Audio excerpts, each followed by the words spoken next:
The great mistake of religion was not in naming God, but in stopping at the name. Words meant to be doorways became prisons, and qualities meant to be reminders of our own origin were placed far outside of reach, projected onto a throne beyond the sky. Yet what tradition once described as the attributes of the divine, the three great O's whispered across centuries, were never foreign to you. They were markers of what already lives inside, reflections of the source self that breathes you. Omniscience, omnipotence, omnipresence. These are not theological trophies hung on the wall of heaven. They are the fingerprints of your own eternal being. To reclaim them is to remember that what you seek as God is already present as self. Not the small self of passing days, but the source self that has never fractured, the vast continuity from which you rise, and to which you will return. Omniscience, the first of the three, has long been confused with the hoarding of facts. The idea that divinity is a database containing every detail of the cosmos. But true omniscience is not information, it is awareness. It is the silence underneath thought, the field where nothing is hidden because everything is present. Within your source self, nothing is remembered because nothing was forgotten. Time is not a corridor with doors you cannot open. It is a sphere, and you are at its center, touching all moments in a single breath. This is why intuition arrives as certainty without evidence. Why déjà vu feels like memory without origin.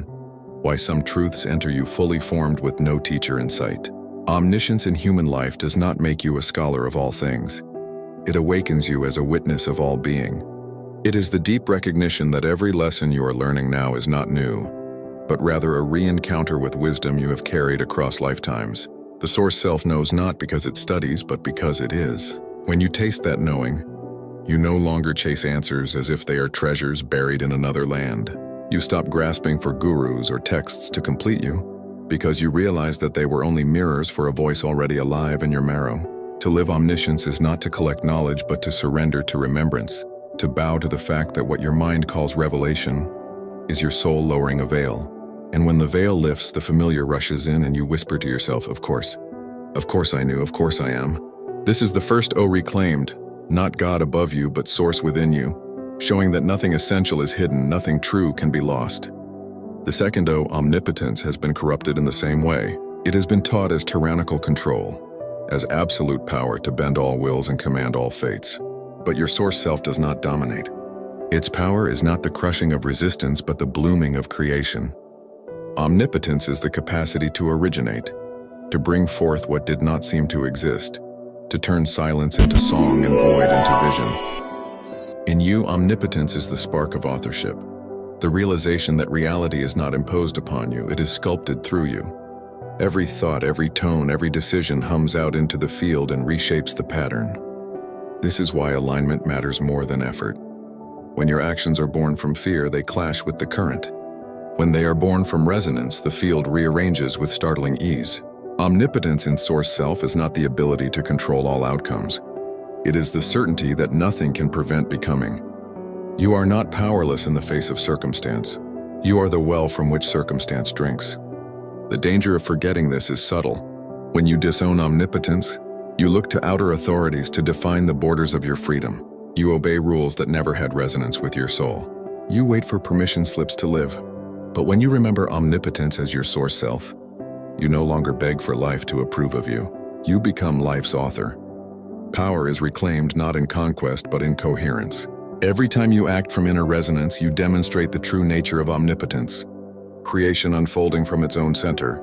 To live this truth is to recognize that your life is not happening to you. It is happening through you. You are not trapped in someone else's story. You are pen, paper, and poet all at once. The third O, omnipresence, completes the triad. This has often been described as God's ability to be everywhere at once, a divine surveillance with no blind spots. But omnipresence is not about endless eyes, it is about indivisible being. Your source self is not in one place, it is the place in which all places arise. You are not stretched thin across lifetimes and dimensions, as though your essence were rationed and divided. You are wholly present in each expression, the same fire burning in every lamp. To awaken omnipresence within yourself is to dissolve the illusion of separation. You realize that what you call empathy is simply recognition. The other is not other, the stranger is not separate, the cosmos is not outside. Omnipresence reveals that every encounter is with yourself in another form. Every star is your heartbeat extended. Every soul is your own echo speaking back. When you live this truth, distance ceases to dominate your sense of belonging. Loneliness falls away, because you discover that you have never been alone. Even in isolation, you are woven into the whole, breathing with forests, pulsing with galaxies, humming with the spiral of existence. Omnipresence is not a future attainment. It is the recognition that presence has never been broken. You do not need to become more to arrive there. You only need to notice that you never left. Together, these three O's are not distant crowns for an unreachable deity. They are the living garments of your source self. Omniscience awakens as memory. Omnipotence as authorship, omnipresence as belonging. When embodied, they transfigure your human life. Decisions once made in fear are made now in resonance. Questions once sought in desperation are met now with remembrance. Divisions once held as permanent are dissolved into intimacy. This is the return to source, not through worship of an external figure, but through embodiment of your eternal being. To remember these qualities is to collapse the gap between you and what you call God, to realize that you were never the worshiper, you were always the flame. And here is the paradox that frees you. Even as you embody omniscience, you still learn. Even as you live omnipotence, you still struggle. Even as you awaken omnipresence, you still feel the ache of distance. This does not mean you have failed. It means the infinite chose to experience itself as becoming. Your source self wears limitation like a mask, not because it is bound by it, but because it delights in transcending it. The three O's are already complete in you, but they are also unfolding in you. Eternity is certain, yet infinity still expands. You are the witness of both, the already and the not yet, the whole and the becoming, the flame and the spark. And in that realization you stand where God was always meant to be found. Not above, not beyond, but within. To live the three O's is not to ascend into abstraction, but to embody them here, in the density of a human life. Omniscience, omnipotence, and omnipresence are not prizes you receive after death. They are currents running beneath your existence right now, waiting to be noticed, trusted, and expressed. The question is not whether they exist in you, but whether you will dare to live as though they do. This daring is not arrogance, it is reverence. To embody the source self is to honor what was always true. To refuse the smallness that fear tried to sell you. To carry in your bones the infinite dignity of the divine. Every time you align to this remembrance, you tilt the spiral. Every time you forget, you re-enter the game of becoming, which is no less sacred. Both are necessary. The forgetting gives weight to the remembering, the limitation gives texture to the infinite. But now you are ready to remember more often, not as occasional flashes, but as a steady fire. When omniscience awakens in you, the noise of the world no longer drowns your inner voice. You begin to sense that truth is not something you chase, but something that arrives quietly, asking only for your attention. You find yourself trusting impressions that once seemed irrational, the sudden clarity, the unexplainable knowing, the gut pull that defies logic yet proves true. This is the source self whispering. To ignore it is to defer to the smaller mind, to the limited circuitry that lives only by what it has measured. To follow it is to live in harmony with the field, where everything already is. Omniscience will not make you infallible because the human mind will still stumble, but it will remind you again and again that you were never cut off from knowing. You were only trained to mistrust it. Every act of trust realigns you with the source, and the more you trust, the louder the whisper becomes, until it is no longer whisper, but song. Omnipotence, when embodied, does not arrive with thunderbolts or the crumbling of mountains. It arrives with authorship. You begin to see that every pattern in your life bends according to resonance, that what you allow and what you resist are both co-creations. The source self does not make you invincible to pain or exempt from loss. It teaches you that even pain and loss are tools in your authorship. They are not punishments, they are ingredients. To awaken omnipotence is to stop waiting for the world to shape itself before you step into your own authority. You cease begging reality for permission. You move with clarity, and in moving, reality bends. This does not mean you control every outcome. It means you participate in every outcome as a sovereign force. Your thoughts, your tones, your choices are brushstrokes on the canvas of becoming. The more aligned you are with resonance, the more the painting begins to glow. Omnipresence takes longer to digest because the illusion of separation is deeply convincing. Your senses insist that you are here and not there, that you are one and not many, that you are alone unless another body stands beside you. Yet the source self laughs gently at this illusion. It knows that presence is not divided. To awaken omnipresence is to soften the walls between self and other, between near and far. You begin to feel the stars not as distant lights but as cells within your own cosmic body. You begin to sense the grief of another not as something to pity from afar, but as a vibration you know in yourself. Empathy becomes more than kindness, it becomes recognition. This does not overwhelm you if you live from source, because you realize you are not asked to carry it all. You are asked only to remember that there is no all apart from you. Separation dissolves into intimacy. Loneliness dissolves into belonging. You find yourself at home everywhere because everywhere is already within. As you embody these three qualities, the story of your life begins to change. Decisions that once felt impossible become clear, not because the path is easy, but because the path is aligned.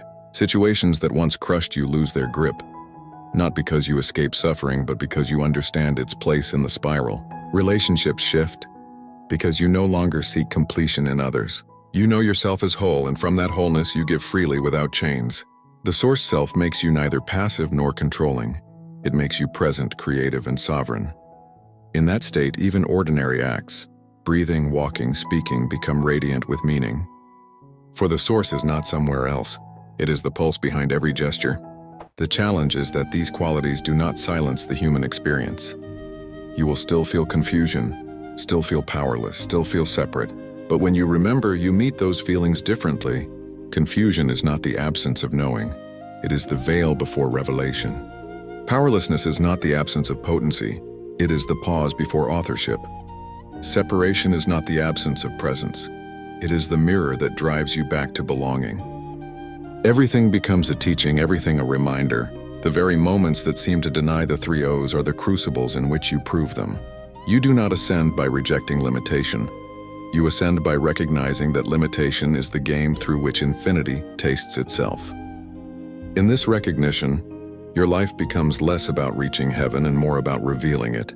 You stop looking to escape the human story and begin to infuse it with source. You realize that enlightenment was never meant to be a ladder but a spiral. No final rung, only endless return. Every cycle, every season, every lesson is another turn, another chance to embody what was always yours. Omniscience guides you through memory. Omnipotence flows through your authorship. Omnipresence wraps you in belonging. Together they weave a life that feels less like survival and more like song. And when you live this song, you become contagious. Others around you begin to awaken not because you preach, but because you embody. Your presence becomes evidence of what is possible. You radiate certainty without arrogance, power without control, presence without demand. This is how the spiral evolves. Not by doctrines imposed from above, but by resonances embodied within. Each life that remembers strengthens the field. Each soul that awakens draws others into remembrance. This is the true transmission. Not words, not theories, but lived resonance echoing across the human field. So let the three O's no longer be distant titles of a faraway God. Let them be the mirror in which you see your own source self. Let omniscience remind you that nothing true is hidden. Let omnipotence remind you that nothing can halt your becoming. Let omnipresence remind you that nothing is separate. Live them not as dogma but as breath. Live them not as theology but as embodiment. And as you do, the world around you will not remain the same because the world is not separate from you. Every step you take in remembrance shifts the spiral, and every shift in the spiral is a gift to all. You are the knowing, the creating, the belonging. You are the infinite hidden inside the finite, the flame hidden inside the spark, the God hidden inside the human. And when you remember this, the three O's stop being words and become the pulse of your existence.